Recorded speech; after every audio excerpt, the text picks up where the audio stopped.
Not even Reform rabbis will do that, really. Explain what you mean. Like Reform Judaism rabbis won't marry a Christian to a Jew necessarily.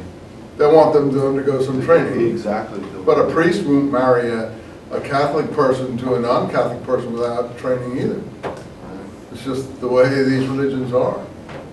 I don't think a Muslim would be much easier, because all you got to say is, you know, La ilaha illallah wa Muhammad Rasulullah, and you're a Muslim, so you don't really need a lot of training. You're ready to go. But don't leave. You try to leave, you're subject to a death penalty. And most people don't know that. You can convert to Islam real easily, but you can't leave. Not to a strict Muslim. So in America you could leave, but if they catch you some other place, they could even try to kill you.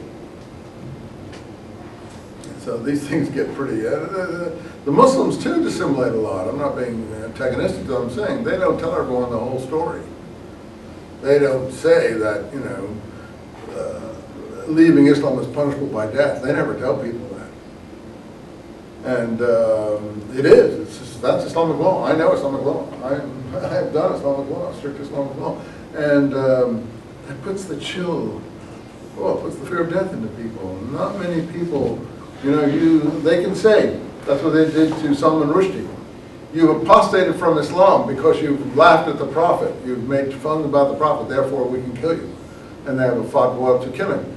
Because anyone who leaves Islam is subject to the death penalty.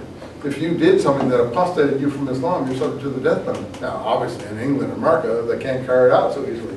But if they can catch you someplace where they can, then the extremists will. So that's why the problem in this situation is that the moderate people get intimidated by the extremists. In a society where people can kill you for your beliefs, you haven't emerged from the Middle Ages. You know, you're not in the modern. What's your point? I'm going to take it quick because I know you have a lot of questions. I just had a question about where in the Quran that would be, or is it more of a tradition that's being carried on?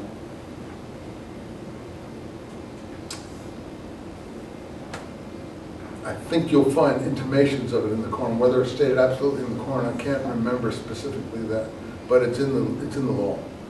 It's not into the tradition. It's what's called Sharia law. It's part of Sharia law also. Apostasy from Islam, and it's in the history, all through the history. That doesn't mean they go and do it every minute, but they can use it as a punishment upon you should you do something that they feel is un-Islamic. They can apply the death penalty to you because you've apostated from Islam, and there is no apostasy from Islam. There is no apostasy from Islam. That's why Christian missionaries cannot practice in Muslim countries, not strict ones. And when they try to make Muslim countries accept them and do that, there's a lot of resistance. And in strict Muslim countries, Christian missionaries don't even try because there's a death penalty involved on one side or the other. You can't just go into a Muslim country and start to missionary work. And that's something that's being negotiated. I think even Iraq at the moment, to get the government to modernize some of these things, that Christians can be, with the situation in Iraq, in almost total collapse, nothing is going to be achieved there on those things. Okay, I see you liked all this kind of thing about marriage, so you read that yourself, okay? In the eyes of Jews, are Frenchmen considered brethren, or are they strangers? Oh, that's an easy one. In the eyes of Jews, Frenchmen are their brothers, and are not strangers. The true spirit of the law of Moses consonant to this mode of considering Frenchmen. When Israel, now they give some long, historical answer to it. We are bound, says the Talmudist, to love our brethren, all those who observe the Noachic laws, and so on and so forth. Now they give the Noachic laws, which, there's a lot of Noachic Christians running around this country now, who want to be called the sons of Noah, because according to, and here they give you the actual strict rabbinic, it's very, very good little handbook of rabbinic thinking here. Here the rabbinic laws apply to the sons of Noah, because Noah was considered, I was telling my wife the other day, she asked me, well, what's this Noachic? No, I said, Noah is the first man.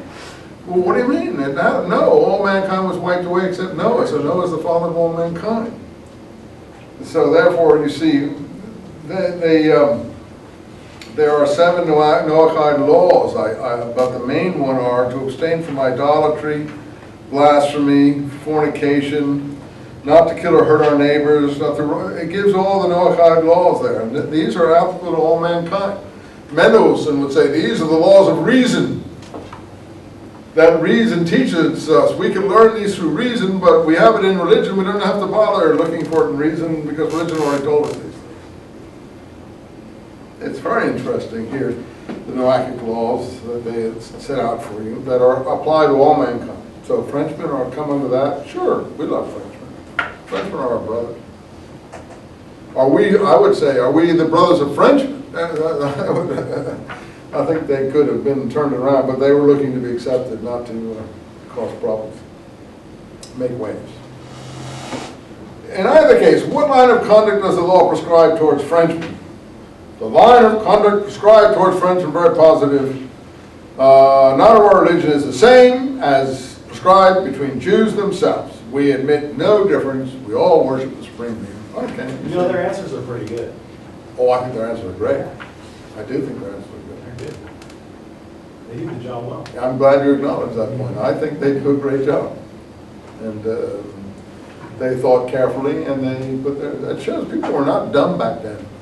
They're very, you know, we always think, oh, people who lived before us are all stupid. No, they weren't. They're actually very sophisticated, sometimes much more than we are. Well, they didn't have video games. Yeah, I mean, exactly. Most of us couldn't write down responses like this. Most of us couldn't write down responses as high-minded and as, you know, effective and intelligent as this. Even if they are a bit slippery. So, at the end of that, I love how they put the end of that. At the present time, when the Jews no longer form a separate people, but enjoy the advantage of being incorporated with the great nation, that is French, which privilege they consider a kind of political redemption, it's impossible that a Jew should treat a Frenchman not of his religion in any other manner than he would treat one of his Israelite brothers. We are so honored to be considered Frenchmen. This Frenchman thing must have gotten really big around this time, you know? It's hard to believe how important, you know. Citizen, citoyen. 6th question, do Jews born in France, treated by laws of French citizens, consider France their country? Or are they bound to defend it? Are they bound to obey its